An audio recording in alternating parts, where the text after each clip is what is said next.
Estevao Willian Almeida. I hope umesikia jina mahali. Huyu ni mchezaji wa timu ya Chelsea na mchezaji wa timu ya taifa ya Brazil. Ni miongoni mwa wachezaji wachanga bora zaidi duniani. What a talent. Ukijana naye mimi namkubali sana.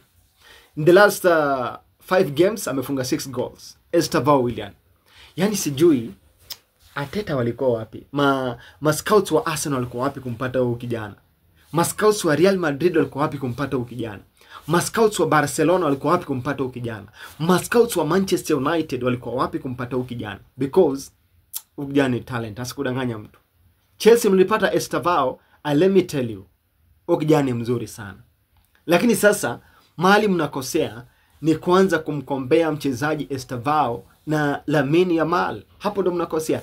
Mimi sisemi kwamba Estevao ako chini. Estevao ni mchezaji mzuri sana, kuna potential kubwa sana, is a very good player. But msianze kukombea Estevao na mchezaji Lamine Yamal kwa sababu Lamine Yamal ako in another level. Mwezi compare Estevao na Yamal. Kwani nyinyi mko sawa ukianza hiyo comparison surely? Lamine Yamal of all the people mnamkombea na Estevao. Ndio Estevao ni mchezaji mzuri lakini haiwezi fika level ya Lamine Yamal nani.